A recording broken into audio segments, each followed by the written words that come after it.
इतिहासाच्या पानावर, रयतेच्या मनावर, मातीच्या कणाकणावर, विश्वासाच्या प्रमाणावर राज्य करणारा राजा म्हणजे छत्रपती शिवाजी महाराज. मानाचा मुजरा.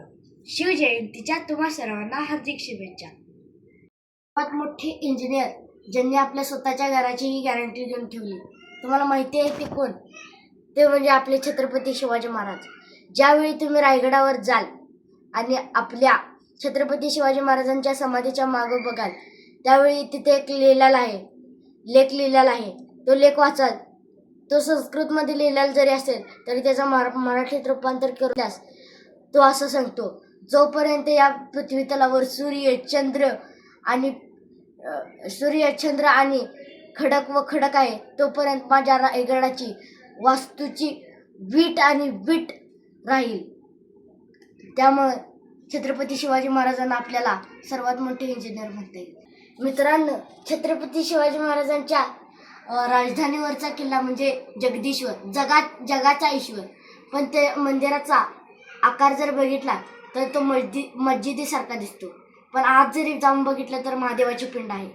मित्रांनो, छत्रपती शिवाजी महाराजांनी असे का केले असेल तर छत्रपती शिवरायांची बुद्धिमत्ता बघा. ज्यावेळी माझ्या रायगडावर मी असू, मी नसल्यावर सुद्धा या रायगडावर जर आक्रमण झाला, या किल्ल्यावरची वास्तू जर जळून गेली ना, तर या माझ्या जगदीश्वराला कुणी हात न लावू. म्हणून छत्रपती शिवाजी महाराजांनी त्या मंदिराचं स्ट्रक्चर असं बनलेलं आहे.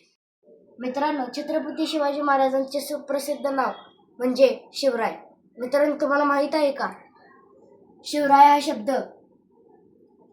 शब्द कशावरून निर्माण झाला?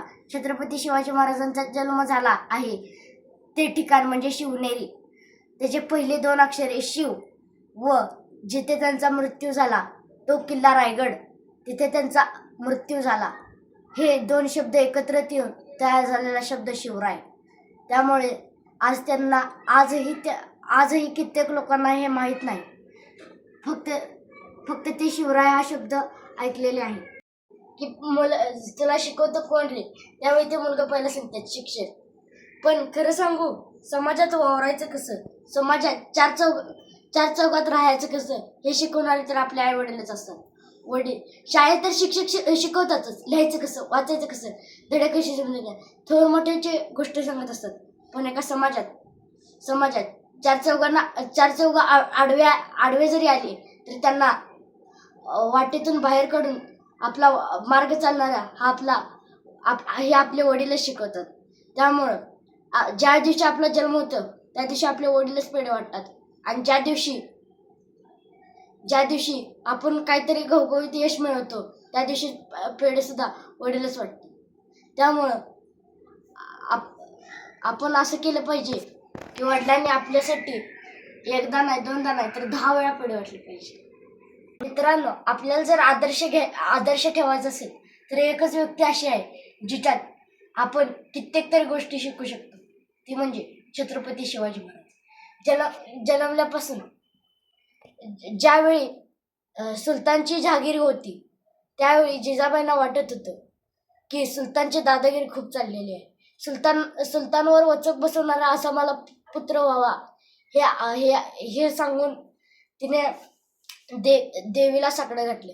देवीला सुद्धा अन्याय संहार करायची भूक आणि जिजाबाईंची हाक ऐकू गेली. म्हणून जिजाबाईंच्या पोटी शिवरत्न म्हणून छत्रपती शिवाजी महाराजांनी जन्म घेतला. वयाच्या 7व्या वर्षी सुलतानाच्या दरबारात भेट देण्यासाठी शहाजीराजे घेऊन गेले. त्यावेळी शहाजीराजांनी मुद्रा केला. शहाजीराजांचा मोठा मुलगा श्री छत्रपती संभाजी महाराजांनी मुजरा केला. पण छत्रपती शिवाजी महाराज त्या सुलतानच्या जहागिरीत सुद्धा ताठ मानेने उभा होते. आणि ते ज्यावेळी सुलतानने विचारले की तुम्ही का नाही मुजरा केला, त्यावेळी ते म्हटले, कधी वाऱ्याला कैद होताना बघायचं नसते, कधी आग हातात घ्यायची नसती, कधी जंगलात जाऊन वाघाची शिकार करायची नसती, तसं आम्ही पण कुणाला मुजरा करत नाही. मग छत्रपती शिवाजी महाराजांनी वयाच्या 15व्या वर्षी तोरणा किल्ला जिंकला. पण आपल्या महाराष्ट्रातल्याच मराठी सरदारांनी त्यांना साथ नाही दिली. फितुरीमुळे जावळीच्या मोऱ्यांनी त्यांच्यावर आवाज उठवले, परंतु एका पत्रात त्यांची जहागिरी बजावली. त्यांच्या जहागिरीत आता कोण नाही. मग जावळीत जाऊन त्यांच्याशी युद्ध करावे लागले. पूर्ण जावळी ताब्यात आल्यानंतर मोरेश्वररावाचा मृत्यू झाला. त्याच्यानंतर छत्रपती शिवाजी महाराज म्हणजे शांत बसले नाही. ते लगेच परत रायरीच्या डोंगरावर गेले. तो डोंगर म्हणजे असा डोंगर म्हणता येत नाही. तो एक खडकाप्रमाणे भक्कम व मजबूत होता. त्याच्यानंतर छत्रपती शिवाजी महाराजांनी ठरवले हा रायरी. मग त्याच्यानंतर छत्रपती शिवाजी महाराजांनी त्या रायरी खडकावर आपला हे केला आणि त्याच्यावर प्रथम आपला राजगड बांधवला. ती छत्रपती शिवाजी महाराजांची पहिली राजधानी होती. आता छत्रपती शिवाजी महाराज स्वस्त न बसता कोकणाकडे कूच केली. कोकणात छत्रपती शिवाजी महाराजांनी महाराष्ट्रात खूप अत्याचार चालले आहेत, म्हणून छत्रपती शिवाजी महाराजांनी समुद्राचा दरवाजा उघडला. आणि हा दाखवणारा आजही सिंधुदुर्ग हा अजूनही भक्कम आहे. आज ते जरी गेले असले तरी त्यांचे विचार साठवणारे किल्ले, त्यांच्या मोहिमा, त्यांचे हे साठवणारे दुर्ग अजूनही त्यांचे जिवंत असलेले स्मरण करतात. छत्रपती शिवाजी महाराज यांना 50 वर्ष आयुष्य लाभले तरी त्यांचे लिहिलेले सोनेरी अक्षरात नाव अजूनही भगव्यावर भडकत आहे. जय शिवराय.